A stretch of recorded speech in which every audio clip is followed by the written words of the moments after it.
Porque é muito aparelho, eles se confundem. Nós temos o prazer então de recebê-los mais uma vez, hoje, como encerramento, né, da semana de comemoração de 73 anos desta casa. Então nós ficamos muito felizes de tê-los conosco nesse entrelaçamento, e podemos dizer de amor, porque todos estamos aqui por um ideal, pelo amor à doutrina, pelo amor à casa, pelo amor daqueles que aqui participam conosco, que acabam se transformando em irmãos. Então nós vamos dar início pedindo para a Natif fazer a apresentação, a oração, né? A prece, e o senhor em seguida inicia.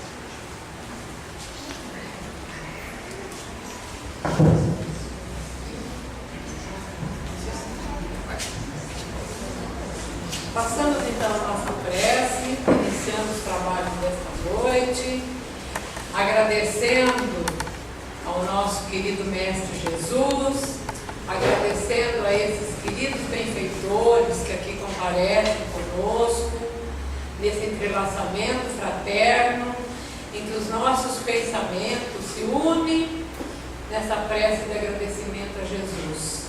Que Ele possa nos abençoar nesta noite, abençoar também esta casa, todos os trabalhadores que para aqui vêm, seja em busca de um aprendizado, seja em busca de um consolo, que todos sejam muito abençoados nesta noite. E com a prece que Jesus nos ensinou, iniciaremos essa nossa reunião. Pai nosso, que estais nos céus, santificado seja o vosso nome. Venha a nós o vosso reino, seja feita a vossa vontade, assim na terra como no céu. O pão nosso de cada dia dai-nos hoje, perdoai as nossas dívidas, assim como nós perdoamos os nossos devedores, e não nos deixeis cair em tentação, e livrai-nos de todo mal. Que assim seja. Queridos companheiros, muito boa noite. É com muita alegria que nós vamos apresentar nesta noite o nosso companheiro, que já é desta casa, é um estudioso da doutrina espírita, um divulgador das ideias trazidas pelos nossos irmãos que foram os responsáveis pela codificação, né?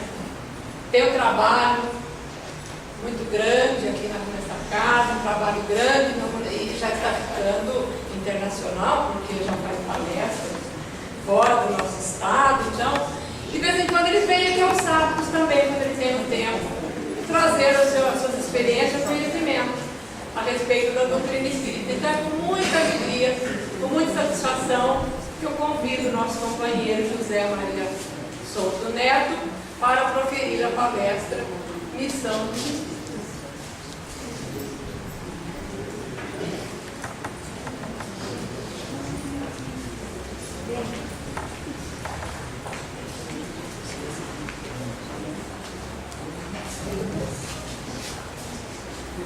Boa noite. Tudo bem? Que bom que vocês vieram. Queridos amigos, com certeza, queridas amigas, a paz de Jesus já nos envolve a todos. Falar do encerramento desta semana espírita de comemoração dos 73 anos do Centro Espírita Luz e Verdade, sobre o tema Missão dos Espíritas, que é o tema de toda esta semana de palestras, não é fácil, porque nós tivemos aí oradores maravilhosos todos esses dias, abordando algum aspecto desse assunto central, que é a missão dos Espíritas. E hoje nos compete falar sobre a missão dos Espíritas. Então, com toda certeza, vocês vão ouvir aqui alguma coisa que já ouviram ao longo desses dias, né? Com esses companheiros queridos que aqui estiveram.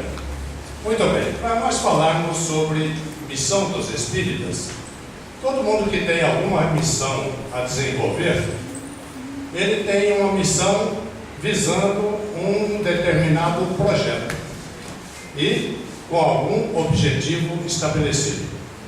Então, para chegar no ponto em que vamos falar sobre a missão dos Espíritas, eu quero fazer com vocês uma pequena viagem, né? Um pequeno passeio pelos fundamentos da doutrina espírita, iniciando lá com Jesus.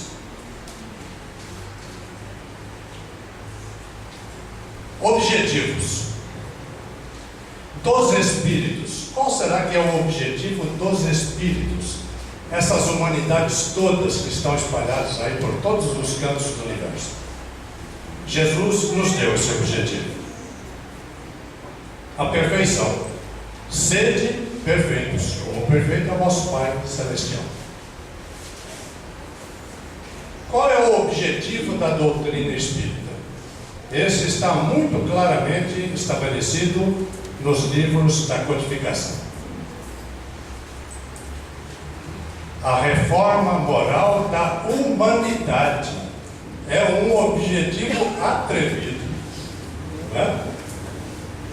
E humanidade, vocês sabem que ela está se referindo aqui ao planeta Terra, né? E nós temos uma humanidade aí de cerca de 22 bilhões de seres, 7 bilhões dos quais encarnados. E qual seria o objetivo do Espírito? Evidentemente, não pode ser diferente do objetivo da doutrina. Reforma íntima. Esse é o objetivo. E Kardec nos informa que reconhece-se o verdadeiro espírita pela sua transformação moral e pelos esforços que faz para domar as suas más inclinações. Veja a sabedoria de Kardec. Se ele parasse só em aquele que faz a sua transformação moral, eu estava fora. Na segunda parte eu me enquadro. Estou fazendo esforços naquele sentido. Estamos todos nós. Muito bem, a partir desses objetivos, precisamos esclarecer algumas palavras que apareceram ali naqueles objetivos.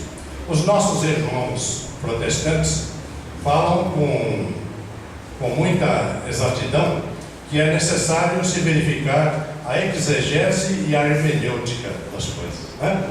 Exegese é o ambiente em que as coisas se processam, e a hermenêutica, o exato significado das palavras. Nós falamos em perfeição. Agora, o que é perfeição? Temos duas asas que nos conduzirão à perfeição. Esse meeting point, né? O ponto de encontro de todas as humanidades. Todos chegaremos lá um dia. E as duas asas que nos conduzirão serão as asas do intelecto e da moral, que devem estar igualmente fortalecidas para o voo não sair desequilibrado. Falamos em moral. Quando eu falo em moral, eu tenho que dizer a que moral eu estou me referindo. Concorda comigo que o conceito de moral é muito diferente? De povo para povo, de hemisfério para hemisfério, de cultura para cultura. Então, aquela moral que eu estou dizendo, que o Espiritismo objetiva a reforma moral da humanidade, e o Espírita a sua reforma íntima, né? Ou reforma moral, nós estamos falando do Evangelho de Jesus. Essa é a base moral da doutrina espírita. Nunca nos esqueçamos disso. E olha que tem gente querendo deixar o Evangelho de lado dentro da doutrina espírita. Ele faz parte do objetivo da doutrina espírita, do objetivo do espírita. Diz o Isaías Claro, querido amigo nosso, que o dia que tirarem Jesus do espiritismo, ele cai fora do espiritismo.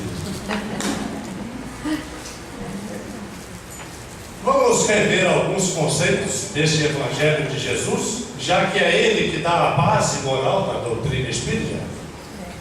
Conhecereis a verdade e ela vos libertará.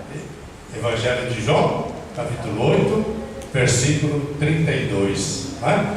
Então é através do conhecimento E só conseguimos com o estudo, com a aplicação, conseguiremos a nossa libertação. Libertação do quê? Os discípulos perguntaram isso para Jesus: libertação do quê se nós estamos cativos? Ele diz: aquele que permanece no erro é escravo do erro. Então, conseguiremos a libertação do erro, das imperfeições, da ignorância e, consequentemente, do sofrimento e da dor. Conhecereis a verdade. Bom, que verdade é essa? Jesus em seguida nos informa: eu sou o caminho, a verdade e a vida. Não vou me alongar muito nisso aqui, que nós temos muito campo para percorrer. E ele nos informa qual foi o objetivo da sua vinda. Primeiro, ele nos diz que vim para que todos tenham vida e a tenham em abundância. Sabemos de que tipo de abundância ele estava se referindo. E informou que não veio destruir a lei. Qual era a lei? É a lei de Moisés, a lei de Deus, o decálogo, os 10 mandamentos.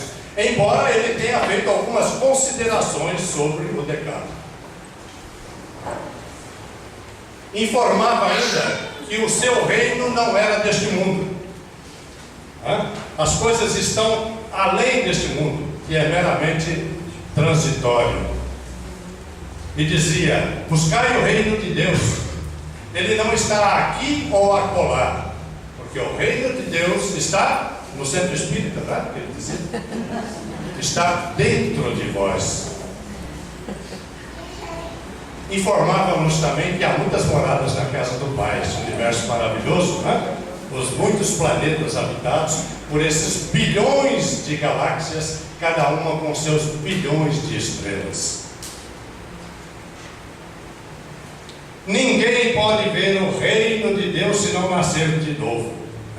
Mesmo aquele reino interior, o reino de Deus, conseguimos enxergar esse reino, que já é propriedade nossa, através do desenvolvimento nas múltiplas encarnações. Aí Jesus falava da pluralidade das existências. E nos dava o resumo das leis e dos profetas. Ele pegou tudo aquilo e resumiu nessa frase: amar a Deus e ao próximo como a si mesmo. Missão dos Espíritas está vinculada a tudo isso aí, evidentemente. A regra áurea, de cujo cumprimento a humanidade viveria em paz e em harmonia. Só fazer aos outros aquilo que gostaríamos que nos fizessem. E sabiam que nós tínhamos 11 mandamentos agora? Eram os 10 que Jesus confirmou e disse que não havia. Um novo mandamento vos dou, portanto, o 11º. Que vos ameis uns aos outros, e deu uma referência desse amor. Por isso eu sublinhei: como eu vos amei. Esse é o amor ágape, o amor renúncia, o amor abnegação. Nisto reconhecerão todos que sois meus discípulos, em vos amando uns aos outros. Eu sigo a Jesus, eu sou de Jesus. Será?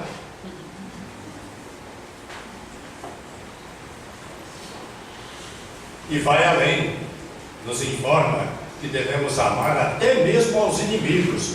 O Evangelho, segundo o Espiritismo, esclarece qual é essa ideia de inimigo. Não é ter por ele, evidentemente, a mesma ternura que temos por um amigo. Vendo um e outro, o coração bate diferente no nosso atual estágio evolutivo. Amar até mesmo os inimigos, orando por aqueles que nos perseguem e nos caluniam. Fácil essa, não é? Perdoar não apenas 7 vezes, mas 70 vezes, 7 vezes. Isso dá 490 vezes. O Chico diz que é para cada falta. E bota algumas negativas aí, né? Não julgar, não condenar, não maldizer. A boca fala daquilo que o coração está pleno, né? Procure enxergar a trave no teu olho antes de buscar o argueiro no olho do teu vizinho. Mulher, onde estão aqueles que te condenavam? E ela olhou, não tinha mais ninguém. Eu também não te condeno. Olha o ensino vivenciado. E nos fala sobre as bem-aventuranças no mais importante discurso sobre moral já pronunciado no mundo, no Evangelho de Mateus, capítulo 5, 6 e 7. Bem-aventurados, quem são os bem-aventurados? Os aflitos, os pobres de espírito, ou seja, os humildes, os que têm um coração puro, os que são brandos e pacíficos, os que são misericordiosos. Já estamos bem-aventurados? E olha essa frasezinha importantíssima: vigiai e orai. A oração tem um poder maravilhoso, imenso. O Evangelho segundo o Espiritismo, seu capítulo 28, fala muito disso. E esse vigiai, o que seria, hein? Talvez se Jesus viesse hoje aqui, já falar para esse povo mais jovem, né, para a juventude, ele diria: orai e fica ligado. Fique atento ao que se passa contigo e à tua volta. Examina tudo isso aí à luz dos conceitos e dos fundamentos que você já aceitou como roteiro de vida.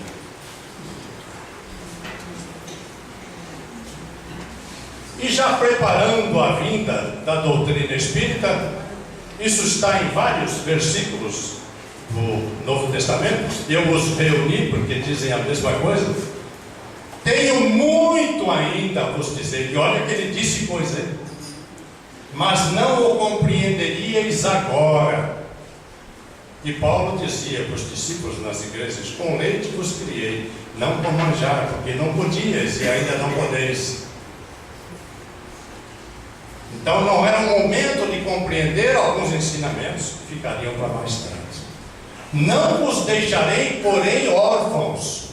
Cumprir os meus mandamentos, os 11. E eu rogarei ao Pai que vos envie um outro Consolador, o Espírito de verdade, que permanecerá convosco para sempre e vos ensinará todas as coisas. Por isso que ele disse que o Espírito da verdade nos ensinaria todas as coisas, porque permaneceria conosco para sempre. É a única forma de ensinar todas as coisas. E olha se é possível ensinar todas as coisas.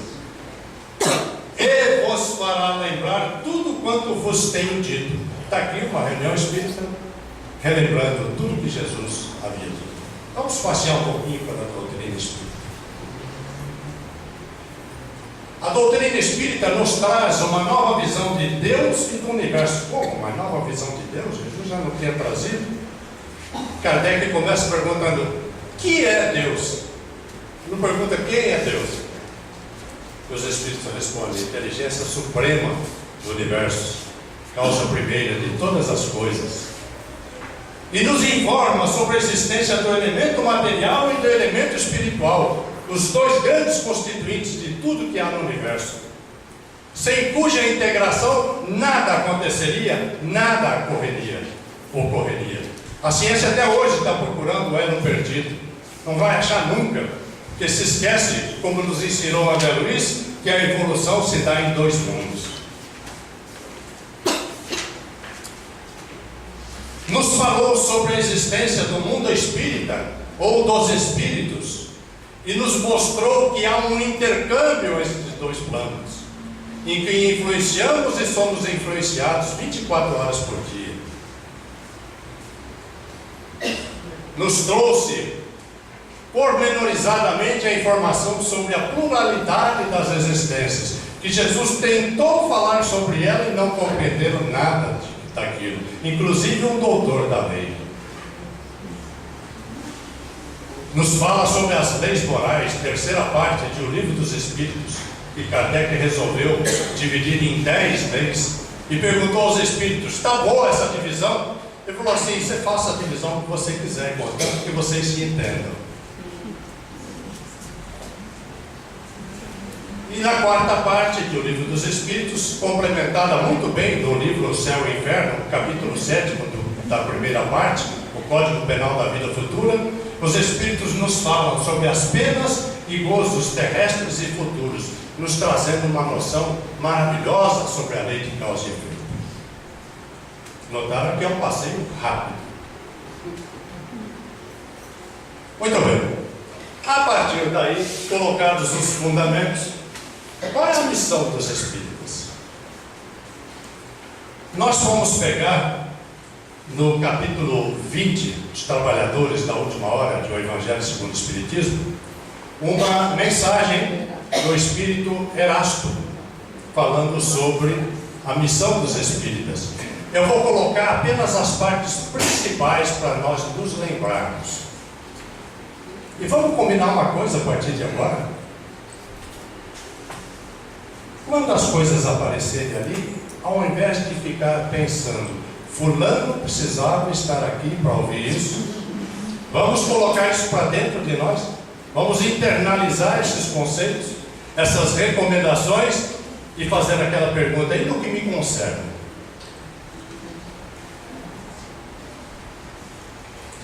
Ide pregar o novo dogma da reencarnação. Novo porque pormenorizadamente, né? Que não é novo, isso existe desde que o mundo é mundo, em todos os mundos. Ide pregar o novo dogma da reencarnação e da elevação dos espíritos. Daí a frase lá no túmulo de Kardec, né? Nascer, morrer, renascer ainda e progredir sem cessar, tal é a lei. Isso é a doutrina espírita que nos trouxe a escala do progresso espiritual e dos mundos. Vejam que para pregar tudo isso, nós precisamos conhecer tudo isso. Essa é a grande recomendação para os espíritas. Por isso, nos informava o Espírito da Verdade. Espíritas, amai-vos, eis o primeiro ensinamento. Instruí-vos, eis o segundo. Conforme tenham cumprido a elevação dos espíritos, conforme tenham cumprido, bem ou mal, suas missões e suportando suas provas terrestres. Nos mostra que a felicidade dos espíritos e a sua situação no plano espiritual está diretamente ligado a terem cumprido bem ou mal suas missões e suportado suas provas terrestres. Isso não significa suportar com acomodação, mas sim com resignação. Ide e pregai a palavra divina. Nós temos que saber, se eu vou pregar a palavra divina, o que é a palavra divina? Eu tenho que conhecer as revelações, desde a mosaica, com o sentido crítico, passando tudo pelo crivo da lógica e da razão, para ver se me convenço das coisas, passando pela revelação do Cristo e passando pela terceira revelação, a revelação espírita. Essa é a palavra divina. É chegada a hora em que deveis sacrificar à sua propagação os vossos hábitos. Olha o sacrifício que Erasto nos pede para essa propagação, para essa divulgação. Sacrificar os vossos hábitos, os vossos trabalhos, as vossas ocupações fúteis. Ide e pregai. Convosco estão os espíritos elevados. Estamos sempre amparados por essa equipe maravilhosa.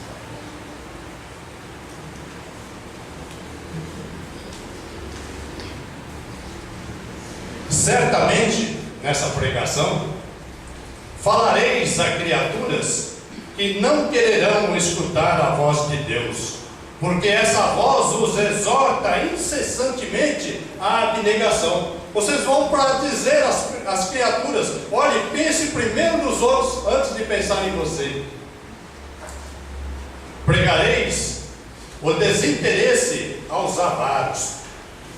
Eles só querem guardar, mas não, você vai falar para ele de desinteresse. A abstinência aos dissolutos. E aqui eu e a Aloide vamos pegar para a hermenêutica também o exato significado das palavras. O que é dissoluto? É devasso, corrupto. Você vai pregar a abstinência. Amigo, não faz mais isso. Se abstenha disso. A mansidão aos tiranos domésticos. E como temos tiranos domésticos? Muitas vezes nós somos os tiranos domésticos. Como aos déspotas. O que é déspota? Senhor absoluto e arbitrário, tirano, opressor. É para esse tipo de gente que a gente vai levar a palavra divina. Palavras perdidas eu sei, mas não importa. Lembra-se da história das sementes? Algumas sobre pedra, outras sobre areia, outras sobre terreno fértil. Elas germinarão algum dia. Faça mistério que regueis com os vossos suores o terreno onde tendes de semear, porquanto ele não frutificará, não produzirá, senão sob os reiterados golpes da enxada e da charrua evangélica, o arado evangélico. Ide e pregai.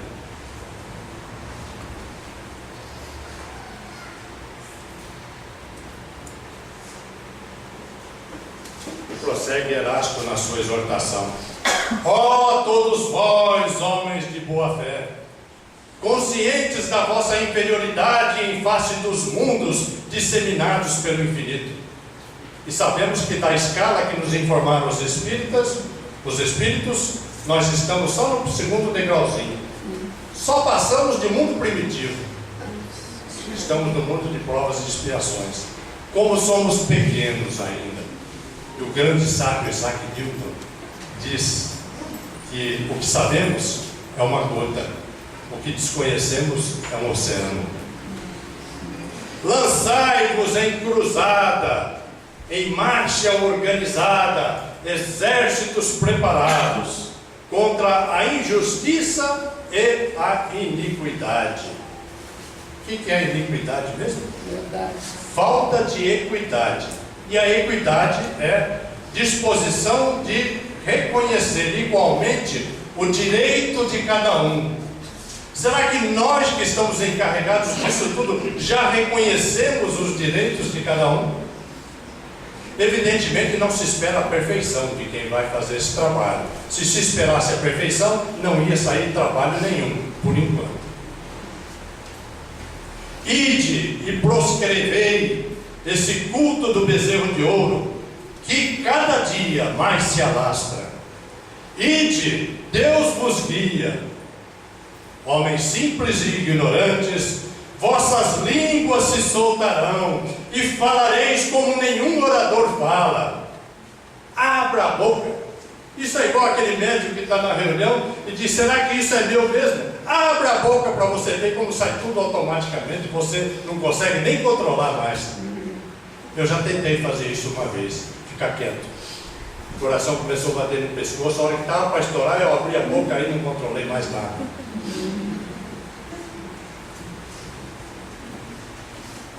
Deus vos guie. Falar como nenhum orador fala. Claro, nós estamos com uma proteção maravilhosa do lado dos espíritos cochichando no ouvido da gente. E pensa que estão fazendo o que comigo aqui agora?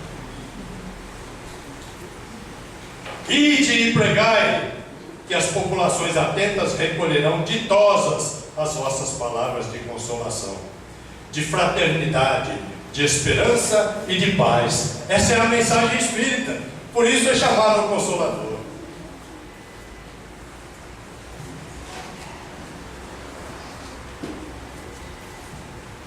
Sim, em todos os pontos do globo vão produzir-se as subversões morais e filosóficas, a grande transformação.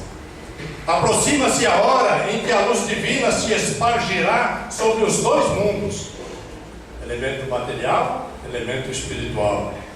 E depois e levai a palavra divina aos grandes que a desprezarão, aos eruditos que exigirão provas, aos pequenos e simples que a aceitarão. Bem-aventurados os pobres de espíritos, lembram-se?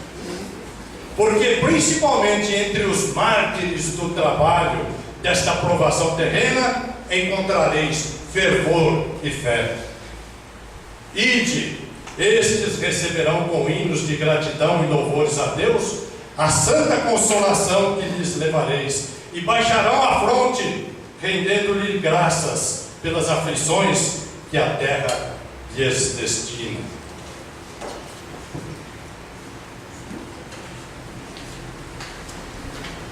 E prossegue Erasto: arme-se a vossa falange de decisão e coragem, e é preciso coragem. Mãos à obra, o arado está pronto, a terra espera, arai.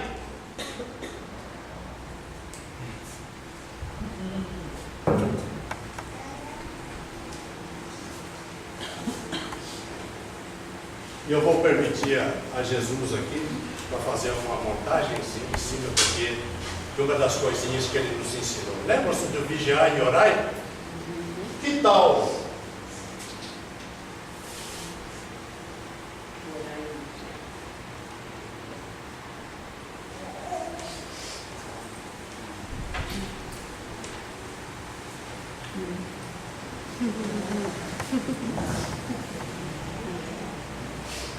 A terra espera, arai, ide e agradecei a Deus a gloriosa tarefa que Ele vos confiou. Agradeça a Deus, isso é uma missão maravilhosa. E no final da mensagem, interessante isso, olha o que o Erasto diz. Mas atenção, entre os chamados para o Espiritismo, muitos se transviaram. Reparai, pois, vosso caminho e segui a verdade. O que é a verdade, Senhor? Perguntou Pilatos a Jesus. Para aquele a resposta não podia ser outra: o silêncio. Resposta sábia. O que podia Pilatos entender sobre a verdade? Mas o que é a verdade? Jesus disse que eu sou a verdade. Mas muito bem, isso aqui serve muito para aquele alerta que eu falei. Não vamos pensar nos outros. Vamos ver onde nós estamos falhando nisto aqui que ele vai dizer agora. Como ele encerrou a mensagem falando isso aqui, o Kardec fez uma perguntinha para Erasto.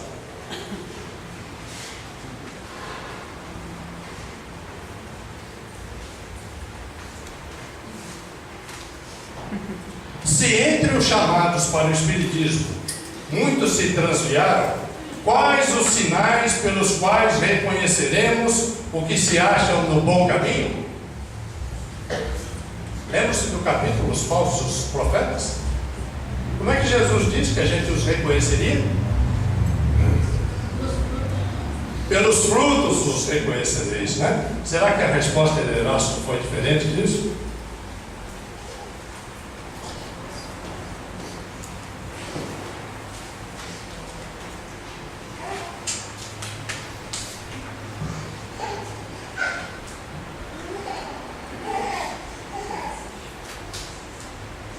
Resposta: reconhecê-los-eis pelos princípios da verdadeira caridade que eles, eu sublinhei, ensinarão e praticarão.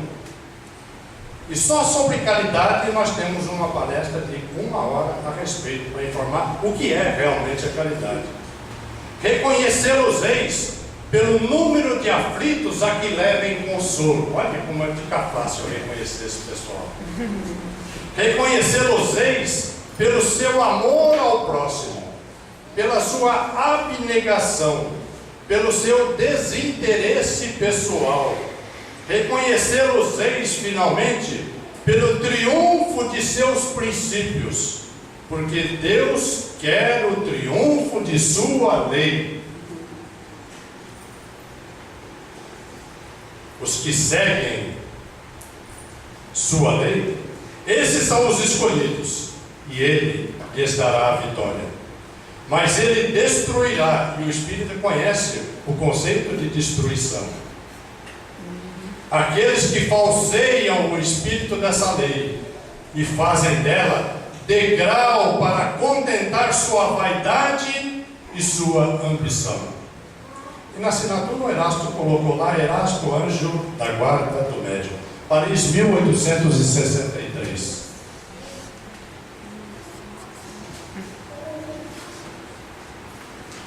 Meus queridos amigos,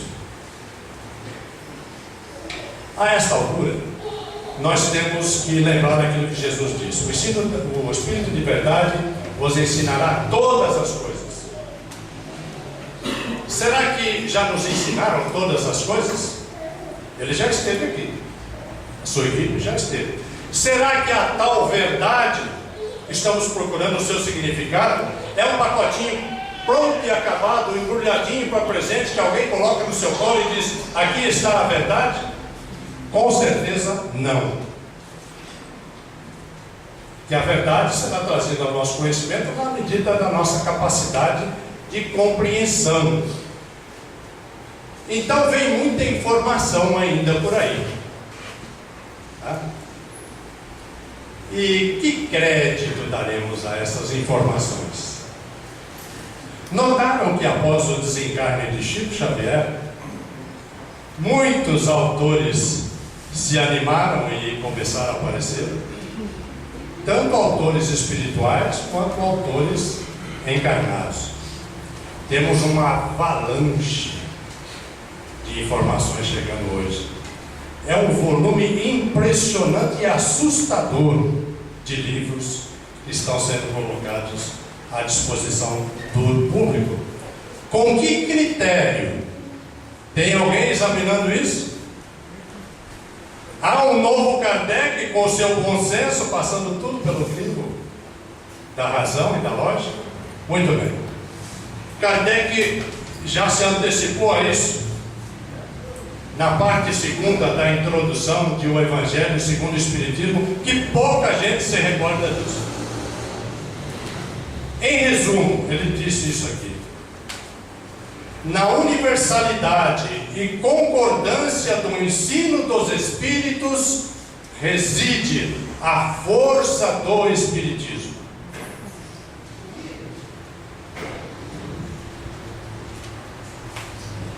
E eu me permito aqui, me desculpem, não gosto muito de estar lendo, mas isso aqui eu não tenho como falar de palavras próprias. Isso aqui eu tenho que buscar em Kardec. Vou falar rapidamente, para a gente dar tempo de falar tudo que tem que ser dito. Kardec destaca o que dá autoridade à doutrina espírita. Quis Deus que a nova revelação chegasse aos homens pelo caminho mais rápido e mais autêntico. Incumbiu, pois, aos espíritos de levá-la de um polo ao outro, manifestando-se por toda parte, sem conferir a ninguém o privilégio de lhes ouvir a palavra. Nessa universalidade do ensino dos Espíritos reside a força do Espiritismo e também a causa de sua tão rápida propagação. Com relação a tudo que seja fora do âmbito do ensino exclusivamente moral, lembram-se de conceito de moral? As revelações que cada um possa receber têm caráter individual, sem cunho de autenticidade. E como tem gente falando coisas fora do caráter essencialmente moral, que devem ser consideradas, vejam bem, opiniões pessoais de tal ou qual espírito, e que imprudente fora aceitá-las e propagá-las levianamente como verdades absolutas. O primeiro exame comprovativo é, sem dúvida, sem contrapartida, o da razão, ao qual cumpre se submeta sem exceção tudo o que venha dos espíritos. Ah, mas o espírito tal falou. Eu também sou espírito, também tenho direito e liberdade de falar. Toda teoria em manifesta contradição com o bom senso, com uma lógica rigorosa e com os dados positivos já adquiridos. Quais são os dados positivos já adquiridos, minha gente? Codificação kardeciana. Deve ser rejeitada, por mais respeitável que seja o nome que traga como assinatura. Notaram bem que ele não está dizendo para rejeitar tudo. Aliás, Erasto, né, que diz que é preferível rejeitar 9 verdades do que aceitar uma única mentira.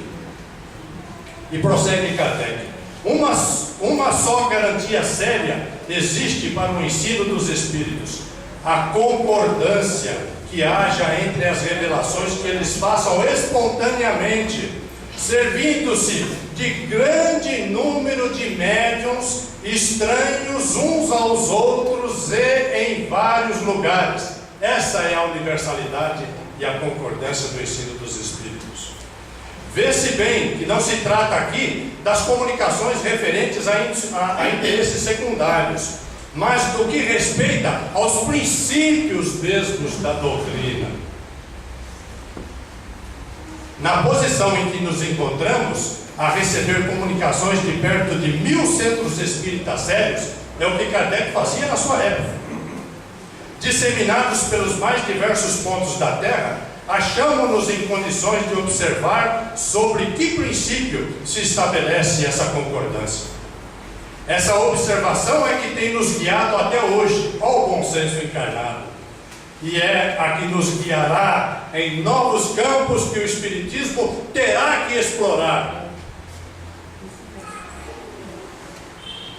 Esse controle universal constitui uma garantia para a unidade futura do Espiritismo e anulará todas as teorias contraditórias. Aí é que no porvir, no futuro, e esse será o futuro da doutrina espírita. O futuro da doutrina espírita será o que fizermos dela. Se encontrará o critério da verdade.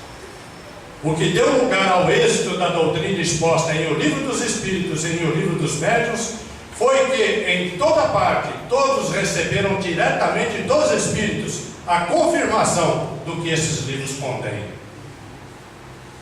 Também ressalta que as instruções dadas pelos Espíritos sobre os pontos ainda não elucidados da doutrina, e muita gente diz, mas isso aí a codificação não fala sobre isso.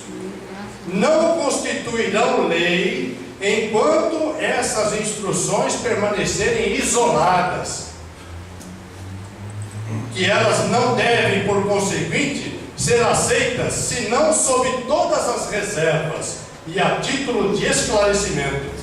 Daí a necessidade da maior prudência em dar-lhe publicidade, mesmo aqui nas salas de estudo. E caso se julgue conveniente publicá-las, importa não as apresentar senão como opiniões individuais, mais ou menos prováveis, porém carecendo sempre de confirmação.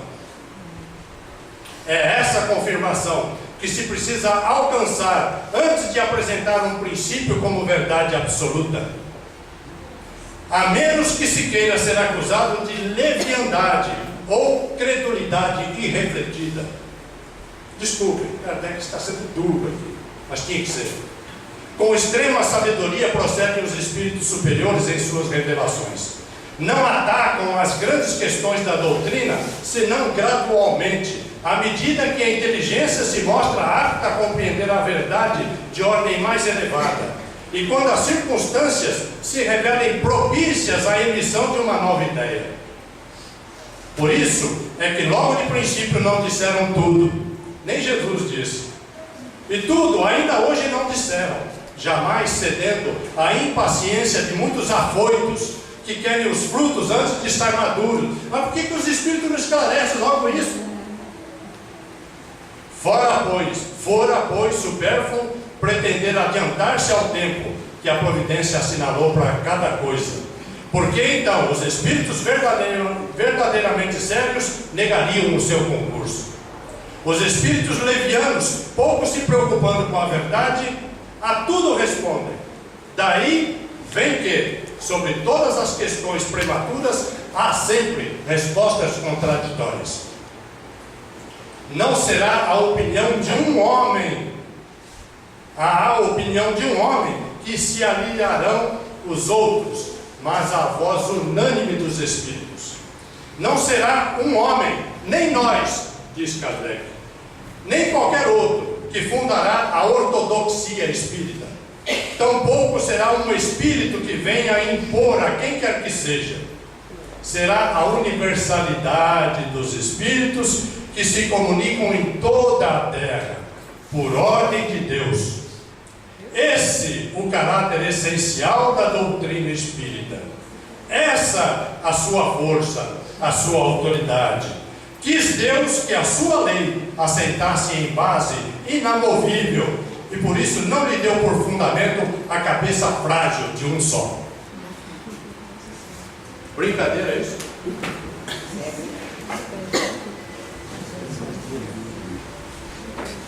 Olha eu querendo mudar o estado do microfone.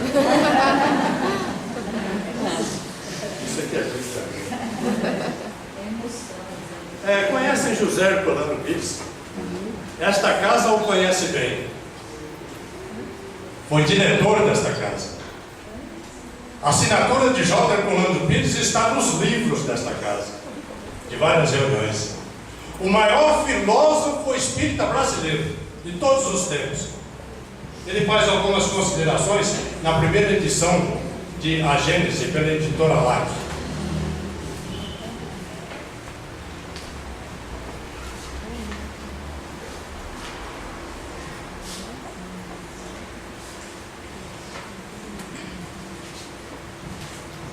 É rapidinho, tem muito a ver com isso, do que é a doutrina espírita, do que será.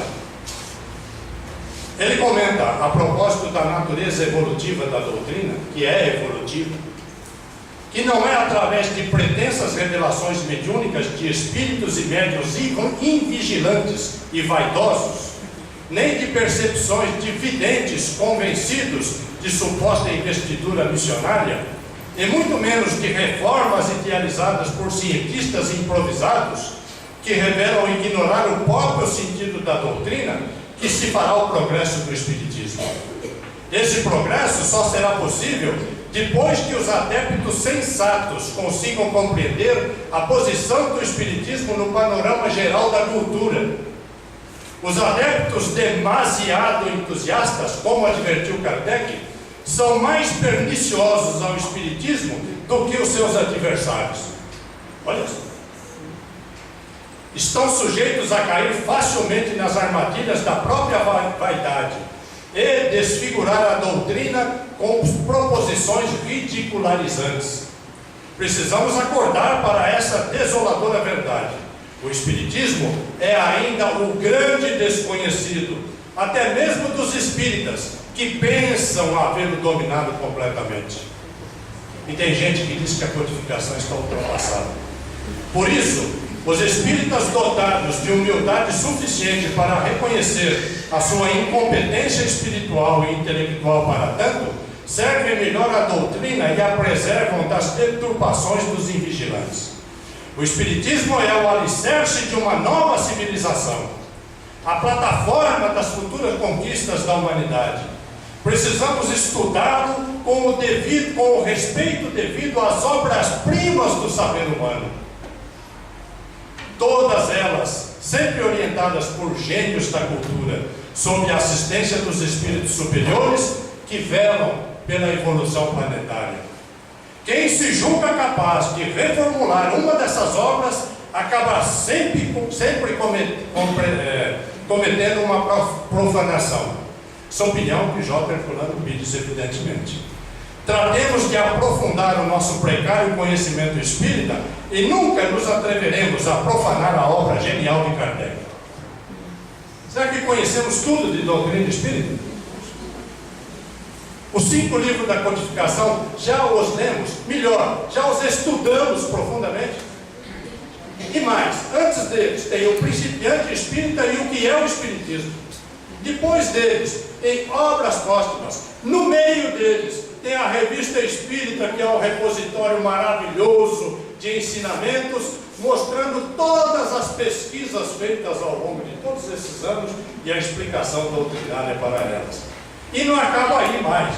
Tem mais um livreto que foi publicado agora recentemente, Viagem Espírita de 1862, onde Kardec faz um relato da sua passagem por várias cidades da França e de outros países para ver a quantas andava o Espiritismo.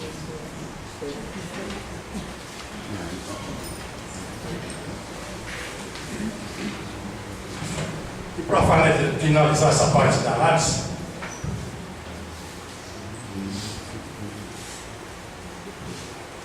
Vamos ver algumas considerações de Allan Kardec sobre o Espiritismo, e foi exatamente essas considerações em agradecimento e resposta aos cumprimentos de Ano Novo, no ano de 1862, recebidos através de centenas de cartas, uma delas com mais de 200 assinaturas, provenientes dos espíritas de Lyon, cidade natal de Kardec, que o emocionou muito. E ele mandou uma carta para todo esse pessoal, em resposta e fazendo algumas considerações. E eu também me permito ler. Desculpem, mas isso é da maior importância, essa leitura. Na visão de Kardec, o Espiritismo não pode, de nenhum modo, estagnar-se. Se o fizesse, não seria uma ciência e nem mesmo uma filosofia, uma vez que tanto uma quanto outra, isso aqui não é ele dizendo ainda não, viu? Só se efetivam com a contínua inquietação do pensamento. Não há que se estar atento, mas há que se estar atento à maneira como essa evolução do conhecimento acontecerá. No Novo Testamento já encontrávamos alguns indicativos do bom senso que deve presidir a essa nossa busca. Isso é meu. Fui buscar lá. Está lá: ouvi a todo espírito, examinai os que são de Deus. Não tem problema, você pode ouvir qualquer espírito conversando. Passa tudo pelo filtro. Não é assim que a gente faz com os encarnados? Pelos frutos os reconhecereis. Examinai tudo. Nada é proibido de ler. Retende o que é bom. Está lá no Novo Testamento. No mundo, tudo me é lícito, dizia Paulo, mas nem tudo me convém. Mas Kardec diz, primeira observação dele: a tática ora em ação pelos inimigos dos espíritas, mas que vai ser empregada com novo ardor, é a de tentar dividi-los. Está acontecendo isso, não? Criando sistemas divergentes e suscitando entre eles a desconfiança e a inveja. Não vos deixeis cair na armadilha. E tende certeza de que quem quer que seja que procure, seja por que meio for, romper a boa harmonia, não pode ter boas intenções. Minha secretária. Não pode ter boas intenções. Eis porque vos advirto, para que tenhais a maior circunspecção na formação dos vossos grupos. Obrigado.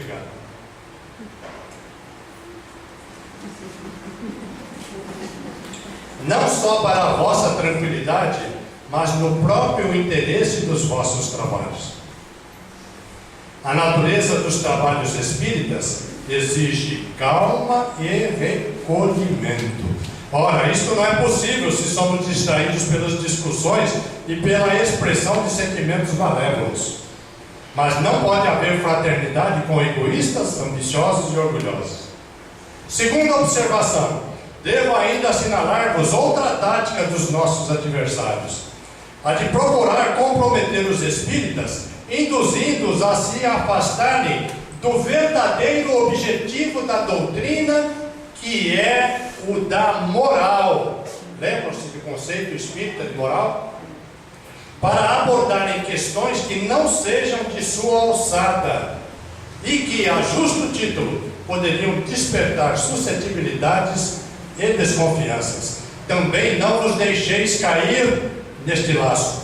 Em vossas reuniões, afastai cuidadosamente tudo quanto se refere à política e às questões irritantes.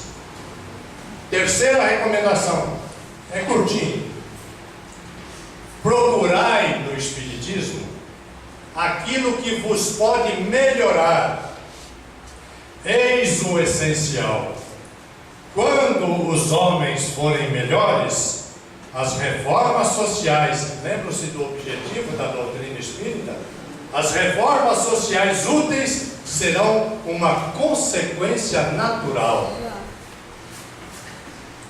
Quarta observação: pela vossa união, frustrai os cálculos dos que vos quisessem dividir.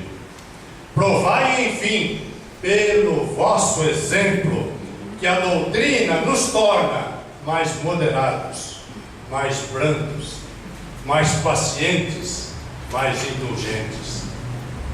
Questão 886 de O Livro dos Espíritos. Por tudo isso, meus queridos amigos e amigas, Kardec foi chamado o bom senso encarnado pelo célebre astrônomo Camille Flammarion. Meus queridos irmãos em Cristo, o Espiritismo nos leva a alcançar um novo comportamento pessoal, familiar e social, em busca da transformação da sociedade através de formas mais justas e mais fraternas. O Espiritismo demonstra que a ciência e a filosofia espírita encontram o seu complemento na ética espírita. Não basta conhecer os fundamentos da doutrina, é necessário estarmos integrados com a vida para alcançarmos a transformação que os novos tempos requerem. O Espiritismo não se reduz à fria experimentação de laboratório. O científico e o filosófico se projetam no ético e no moral, demonstrando assim o protótipo de um novo homem, o homem espírita, a mulher espírita, arquétipo do terceiro milênio, a era do Espírito. O Espírito de verdade assinala a seguinte mensagem, que pediu fosse colocada como prefácio de um Evangelho segundo o Espiritismo, por resumir a um tempo o verdadeiro caráter do Espiritismo e a finalidade daquela obra, ou seja, o Evangelho. E tem gente que pula o prefácio. O Espírito de verdade pediu, coloque isso como prefácio. Veja o que ele disse, curtinho, tenha paciência. Estão ligados aqui? Ninguém foi para casa ver se deixou o fogão ficar aceso? Tenho certeza que quem estava voltou o pé no chão de novo. Diz o Espírito de verdade: os Espíritos do Senhor, que são a virtude dos céus, qual o imenso exército que se movimenta ao receber as ordens do seu comando, espalham-se por toda a superfície da terra e, semelhantes a estrelas cadentes, vêm iluminar os caminhos e abrir os olhos aos cegos. Eu vos digo, em verdade, que são chegados os tempos em que todas as coisas hão de ser restabelecidas no seu verdadeiro sentido, para dissipar as trevas, confundir os orgulhosos e glorificar os justos. As grandes vozes do céu ressoam como sons de trombetas, e os cânticos dos anjos se lhes associam. Nós vos convidamos, a vós homens, a vós mulheres, para o divino concerto. Tomai da lira, fazei uníssonas vossas vozes, e que num hino sagrado elas se estendam e repercutam de um extremo ao outro do universo. Homens, irmãos a quem amamos, aqui estamos junto de vós. Amai-vos também uns aos outros, e dizei do fundo do coração, fazendo as vontades do Pai que está nos céus: Senhor, Senhor, e podereis entrar no reino dos céus.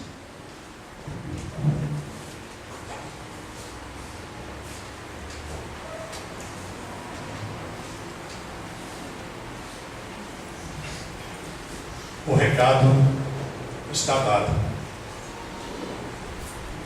No encerramento da nossa participação neste encontro fraterno, eu quero deixá-los em boas mãos. Vou deixá-los na mão de Adolfo Bezerra de Menezes. Está ali, o Paco escondidinho, como é próprio dele mesmo, agindo lá, quietinho, quase que sem ninguém perceber.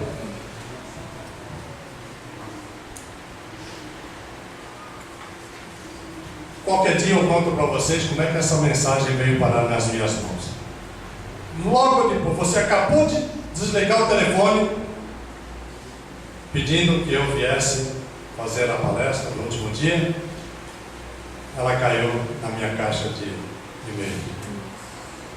Depois eu conto alguma outra coisa interessante. Essa mensagem é recente, é do mês passado. Mensagem psicofônica recebida pelo médium Divaldo Pereira Franco ao final da conferência pública em torno da maternidade. Mas vocês vão ver que tem tudo a ver com a missão dos espíritas. Realizada no Grupo Espírita André Luiz, no Rio de Janeiro, na noite de 13 de agosto de 2009. Notaram aí que é em torno da maternidade? Bezerra vai falar sobre mães aqui também. E eu queria pedir permissão a vocês para deixar aqui a minha homenagem, né,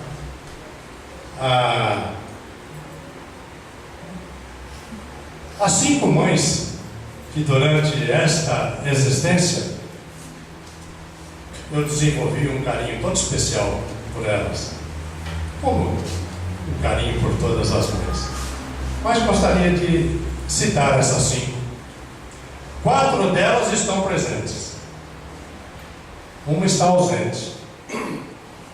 Vou começar falando da que está ausente. Sei que está passando pela cabeça de muitos de vocês um determinado nome, mas erraram todos. A que está ausente é a mãe da minha querida esposa, Loide, Dona Eudócia, que não tem condições de se deslocar. Senão estaria aqui, porque ela adora tudo isso, esse encontro maravilhoso, e adora um papo. Quem a conhece sabe. Então essa está ausente. Aí aqui o nosso abraço fraterno à Dona Eudócia, que no início do ano que vem estará completando 90 anos. As outras estão presentes.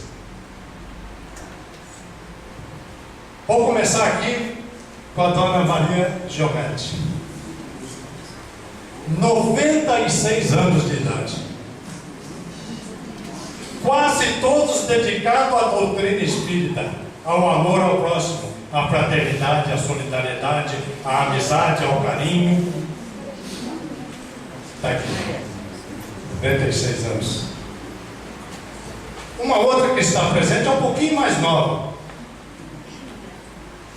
É a minha mamãe querida, que está aí, a Tina, né?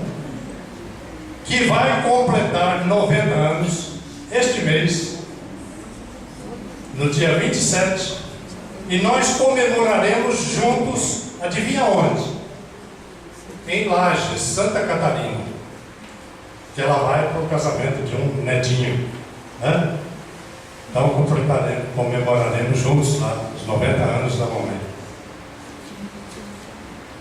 2 eu já coloquei aqui, né? A terceira, evidentemente, é a mãe dos nossos filhos, né? Loide, companheira querida, companheira de jornada espírita, estamos sempre juntos, sempre. E uma quarta pessoa, que também, com a mais absoluta certeza, também está presente.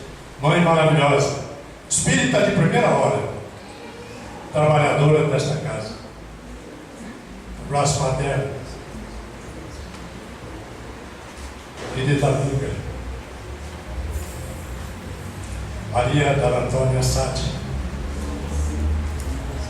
Com certeza está aqui conosco. Bem, e a todas as mamães aqui presentes, encarnadas e desencarnadas, nosso abraço, nossa homenagem. Vou preparar ali. César, se quiser, pode inclusive apagar essa outra.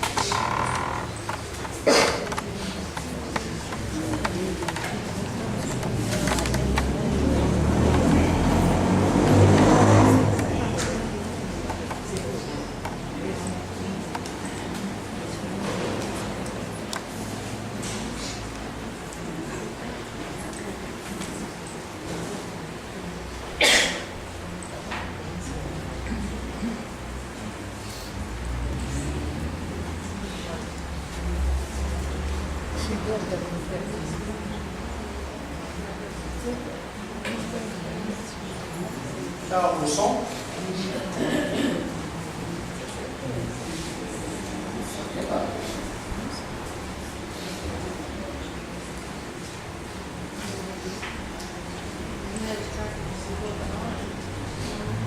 A música está no seu computador ou está aqui? Eu acho melhor eu pegar o óculos.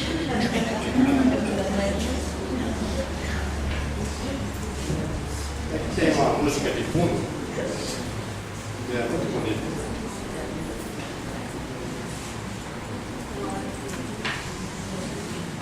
Não, é muito lá.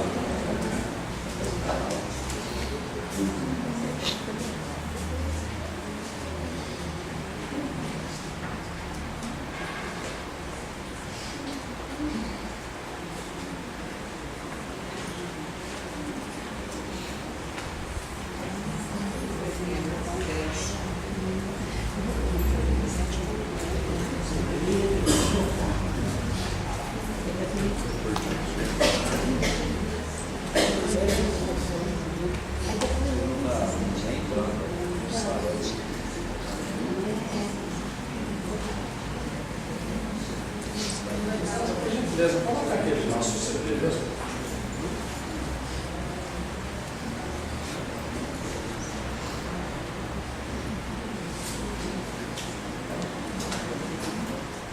Eu vou lendo a mensagem para vocês.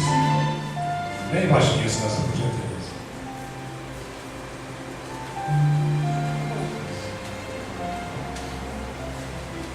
Isso o doutor Bezerra falando.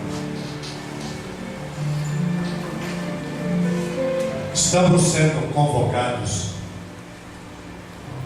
pelos Espíritos nobres para sermos lábios pelos quais a palavra de Jesus chegue aos corações empedernidos.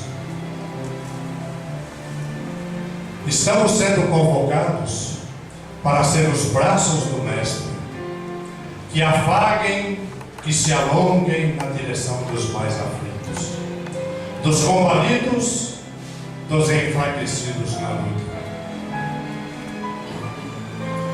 Estamos colocados na postura do bom samaritano, a fim de podermos ser aquele que socorra o caído na estrada de Jericó da atualidade.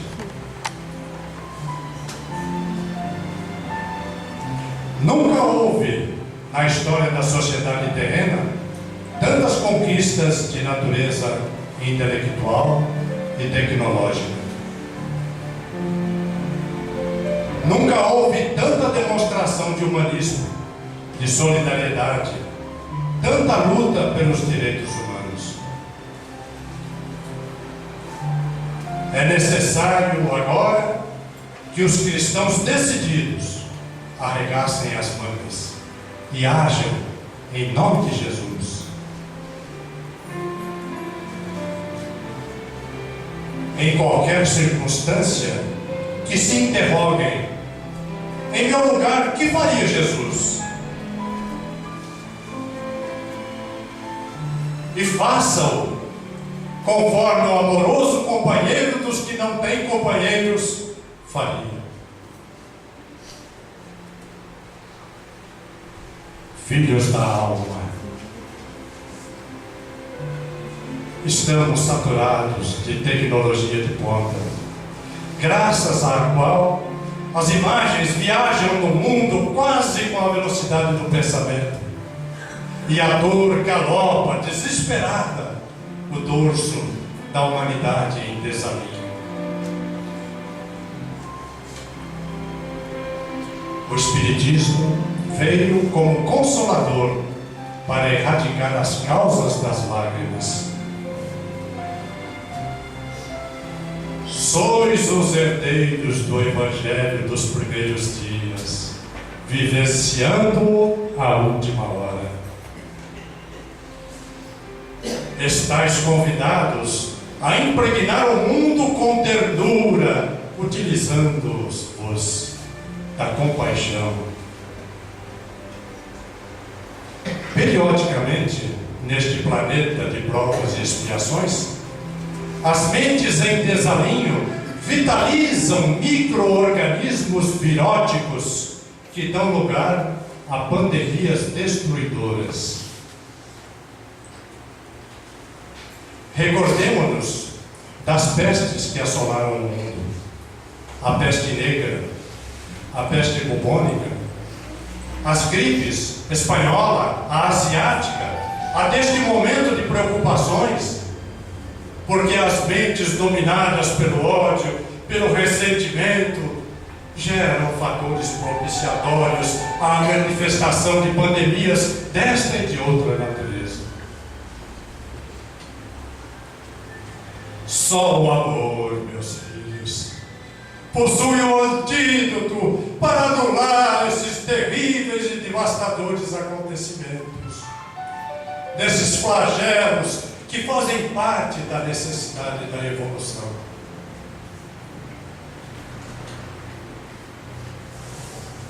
Sede vós aquele que ama. Sede vós, cada um de vós, aquele que instaura o reino de Deus no coração e dilata-o em direção da família, do lugar de trabalho, de toda a sociedade.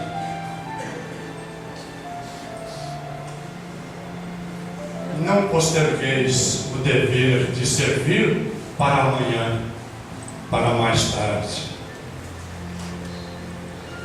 Fazei o bem hoje, agora, onde quer que se faça necessário. As mães afrodescendentes, as mães de todas as raças, em um coro uníssono, sob o apoio da Mãe Santíssima, oram pela transformação da terra em mundo de regeneração. Sede-lhes, filhos dóceis à sua voz. Quão dócil foi o crucificado Galileu, que ao despedir-se da terra, elegeu-a mãe do evangelista do amor, por extensão, a mãe sublime da humanidade.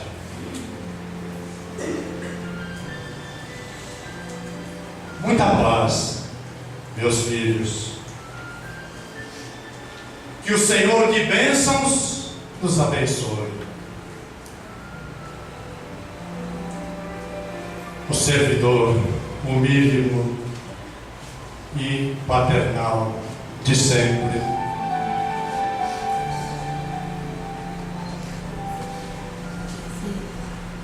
Desejo.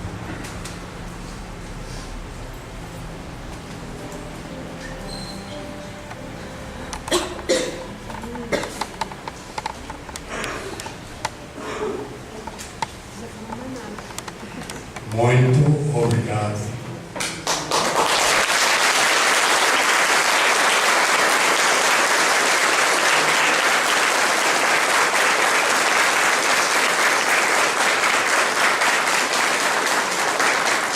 E que a paz do Divino Mestre, que está ali olhando para essa terra abençoada, nos envolva a todos, agora e sempre.